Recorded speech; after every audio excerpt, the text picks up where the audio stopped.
menunjukkan kedekatan, yaitu makna dari membasuh kaki. Yang kedua, Yesus menyebut aku yang adalah Tuhan dan gurumu. Nah, mengapa Yesus harus menegaskan itu? Ini mau menunjukkan otoritas Yesus ya. Dia sebagai guru, sebagai Tuhan. Namun dalam otoritas itu, dalam keberadaannya itu, dia tidak menggunakan untuk memerintah, melainkan melayani dari bawah. Jadi otoritas sebagai guru dan Tuhan itu tidak dipakai untuk memerintah dari atas, melainkan melayani dari bawah. Kemudian ada kata teladan. Nah, di sini Yesus memberi contoh yang konkret, bukan sekedar ajaran verbal ya, bukan sekedar kata-kata. Yesus mencontohkan gaya hidup yang harus diikuti. Nah, ini tindakan Yesus ini menunjukkan ya pewahyuan dari karakter Allah atau perwujudan penampakan dari karakter Allah, yaitu kasih yang merendahkan diri untuk menebus manusia. Nah, kepemimpinan dalam terang Injil bukanlah soal kuasa, melainkan pengabdian kasih. Jadi di sini mulai nilainya kemudian berbeda. Kepemimpinan dalam terang Injil bukanlah soal kuasa, bukan soal otoritas, tetapi pengabdian kasih. Yesus menunjukkan bahwa pemimpin sejati eh, meneladani Yesus itu dalam tiga hal: kerendahan hati, kesediaan berkorban, dan keberanian untuk mengutamakan orang lain. Dan eh, dalam realitasnya itu kan menjadi berat ya, tapi itulah nilai yang kemudian dicontohkan: kerendahan hati, kesediaan untuk berkorban, dan keberanian untuk mengutamakan orang lain. Nah, dari dua ayat ini, dan kalau kita lihat dalam seluruh perikop pasal 13 ini, ada tiga eh, tema utama ya. Saya mengangkatnya seperti itu dari dua ayat ini. Eh, Otoritas harus disertai pelayanan. Otoritas harus disertai pelayanan. Semakin tinggi posisi seseorang, semakin besar tanggung jawab untuk melayani. Nah, ini sebuah kesadaran yang inti dari eh, kepemimpinan Kristen. Jadi semakin tinggi posisi seseorang, bukannya otoritasnya yang makin ditonjolkan, tapi semakin besar tanggung jawabnya untuk melayani. Yang kedua, kepemimpinan sejati adalah teladan hidup. Orang tidak hanya mengikuti perintah dari seorang pemimpin, tapi juga meniru karakter pemimpin.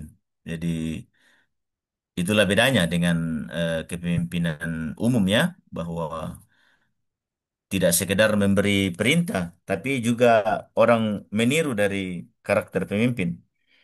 Nah, pelayanan melahirkan perubahan budaya. Kepemimpinan yang berpusat pada Kristus akan membentuk lingkungan kerja yang menghormati, jujur, dan penuh kasih. Nah, saudara-saudara, eh, ya dalam konteks dunia kerja, seperti yang Bapak Ibu saudara-saudara lakoni setiap hari, kita sering melihat kepemimpinan hanya diukur dari jabatan, prestasi, atau kekuasaan. Pemimpin dianggap berhasil jika banyak orang tunduk padanya atau jika perusahaan maju karena arahannya. Tetapi Yesus di sini memperlihatkan sebuah paradigma yang berbeda. Pemimpin sejati adalah pelayan sejati. Nah, ketika Yesus, Tuhan dan Guru membasuh kaki murid-muridnya, sekali lagi itu memutarbalikkan cara pandang dunia, cara pandang dunia. Ia menunjukkan bahwa inti kepemimpinan bukanlah pengaruh dari atas, sekedar top down, tetapi keteladanan dari bawah. Nah, itu dibalikkan oleh Tuhan Yesus. Nah, kita belajar beberapa hal ini. Pertama, teladan kepemimpinan Kristus, kerendahan hati yang aktif. Jadi teladan dari kepemimpinan Kristus itu kerendahan hati yang aktif. Yesus tidak hanya mengajar tentang kerendahan hati, tapi ia melakukannya. Jadi bukan hanya berbicara, tapi dia melakukannya. Ia melepaskan jubahnya, mengikat kain lenan, dan membasuh kaki murid-muridnya. Ia termasuk kaki Yudas yang tidak lama lagi mengkhianatinya dalam konteks bacaan kita ya. Inilah puncak kasih dan kerendahan hati, melayani tanpa memandang siapa yang dilayani. Nah, dalam konteks pekerjaan kita, tanggung jawab kita, kerendahan hati seperti ini tampak dalam sikap mau belajar, menghargai tim, ya teman kerja kita, dan tidak merasa diri paling benar. Nah, itu kerendahan wujud, kerendahan hati. Sekali lagi, sikap yang selalu mau belajar, menghargai tim kita, dan tidak merasa diri paling benar. Pemimpin yang berpusat pada Kristus tidak mencari kehormatan, tetapi mencari kesempatan untuk membantu orang lain bertumbuh. Nah, ini prinsip pertama. Sekali lagi, pemimpin yang berpusat pada Kristus tidak mencari kehormatan, tetapi selalu mencari kesempatan untuk membantu orang lain bertumbuh. Itu prinsip pertama. Kalau pemimpin dunia, ya dia berpusat pada dirinya, bagaimana dia mencapai tujuan-tujuannya, menaikkan karirnya. Tapi prinsip pertama di sini adalah bahwa pemimpin dalam konteks berpusat pada Kristus tidak mencari kehormatan, tetapi mencari kesempatan untuk membantu orang lain bertumbuh. Yang kedua, kepemimpinan yang melayani itu eh, tampak dalam kuasa yang dipakai untuk memberdayakan. Yesus berkata, "Jika aku membasuh kakimu, kamu pun wajib saling membasuh kakimu." Artinya, setiap kita, apapun posisi kita, baik atasan maupun bawahan, dipanggil untuk melayani satu sama lain. Nah, dalam dunia yang makin kompetitif, kadang-kadang itu sulit untuk kita temukan ya. Tetapi dalam terang Kristus, pelayanan adalah kekuatan sejati. Nah, dalam konteks ini pemimpin yang berpusat pada Kristus tidak menggunakan kekuasaan untuk menekan, melainkan untuk mengangkat. Ya, tidak hanya bisa mempersalahkan, tapi kemudian mengangkat. Yang kedua, tidak menuntut kehormatan, melainkan memberi penghargaan. Kalau pemimpin dunia ya dia selalu ingin ditempatkan pada posisi yang lebih ya. Tapi dalam konteks ini tidak, pemimpin yang berpusat pada Kristus itu tidak menuntut kehormatan, melainkan memberi penghargaan. Tidak membangun reputasi diri, melainkan membangun karakter tim. Nah, ini kepemimpinan yang berpusat pada Kristus. Tidak hanya ego ya, tidak membangun hanya reputasi dirinya, pokoknya capaian-capaian dirinya, tetapi membangun karakter tim, membangun pertumbuhan tim. Artinya ya rekan kerja kita, sesama kita, kita juga bertanggung jawab membangun. Itu karakter yang berpusat pada Kristus. Kepemimpinan seperti ini menumbuhkan budaya kerja yang sehat, di mana setiap orang merasa bernilai dan termotivasi untuk memberi yang terbaik. Dan ini nilai-nilai yang mesti dihidupi di dalam lingkungan kerja dimanapun kita sebagai pengikut Kristus. Yang ketiga, kepemimpinan sebagai panggilan bukan sekedar kedudukan. Yesus tidak membutuhkan pengakuan untuk menjadi Tuhan karena memang Dia Tuhan. Ia tetap Tuhan sekalipun berlutut di hadapan murid-muridnya, ya Dia tetaplah Tuhan. Nah, begitupun juga dalam kehidupan kita, kepemimpinan itu bukan tentang posisi, tetapi tentang pengaruh yang lahir dari karakter. Jadi kepemimpinan itu bukan hanya soal posisi, tetapi pengaruh yang lahir dari karakter. Tadi kan kepemimpinan itu adalah proses mempengaruhi. Jadi tidak sekedar posisi, kepemimpinan itu tidak sekedar posisi, tapi tentang pengaruh yang lahir dari karakter kita.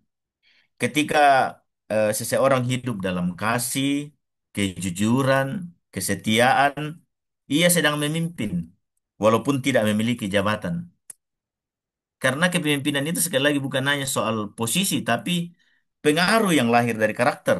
Jadi sekali lagi ketika seseorang itu hidup dalam kasih, kejujuran, kesetiaan, ia sedang memimpin. Memimpin dalam artian memberi pengaruh yang baik. kepada orang-orang di sekitarnya, termasuk kepada rekan kerja atau teamwork kita. Jadi, kepemimpinan yang berpusat pada Kristus berarti menjadikan nilai-nilai Injil sebagai dasar dari setiap keberadaan kita, dasar dari setiap keputusan-keputusan kita dan tindakan kita. Nampak dalam ya jujur meski tidak dilihat atasan atau bos, setia meski tidak segera dihargai. Ya kan kadang-kadang orang hanya setia kalau selalu mendapat penghargaan, reward. Tapi dalam eh, pemaknaan ini, setia meskipun tidak segera dihargai itu nilai. Dan ya kadang-kadang juga ya kita harus tetap mengasihi meskipun dibalas dengan sikap dingin ya. Ya kadang-kadang dalam relasi kita itu, interaksi kita, orang tidak selalu menanggapinya dengan meresponnya dengan eh, hangat atau menggebu-gebu soal tindakan-tindakan kita ya. Tapi ya itulah nilai yang harus kita hidupi dalam kepemimpinan. Sekali lagi, kepemimpinan yang berpusat pada Kristus, dia tidak hanya bicara posisi.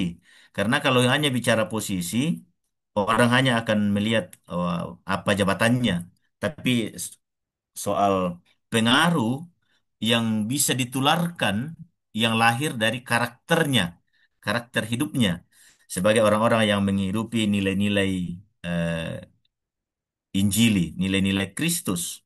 Itulah dampak dari sebuah kepemimpinan. Jadi kepemimpinan itu mula-mula dari diri kita, dari karakter yang lahir dari diri kita untuk mempengaruhi proses eh, lingkungan kita, dunia tempat kerja kita, dan dimanapun kita berada. Nah, saudara-saudara yang dikasihi Tuhan, dunia menilai pemimpin itu dari seberapa tinggi ia berdiri. Tetapi Yesus menilai dari seberapa rendah ia mau berlutut. Nah, inilah kebalikannya.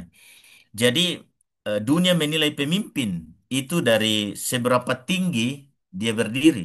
Tetapi Yesus menilai seberapa rendah ia mau berlutut. Artinya soal kerendahan hati.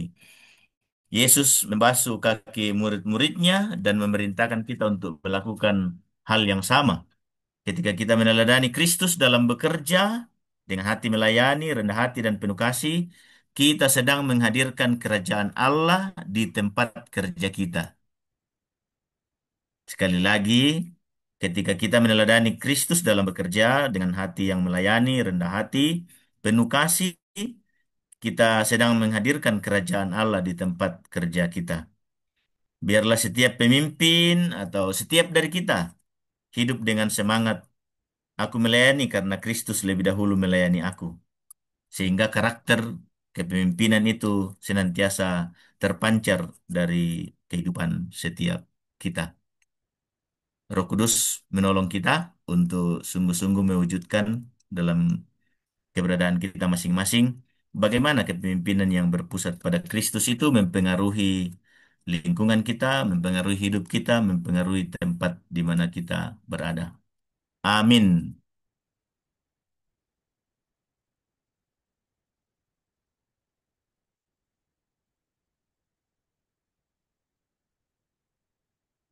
Ini kita langsung doa ya. Iya, Kak. Baik, Bapak Ibu Saudara-saudara, mari kita naikkan doa kita. Kita berdoa. Tuhan Yesus, Engkaulah pemimpin sejati yang datang bukan untuk dilayani, melainkan untuk melayani.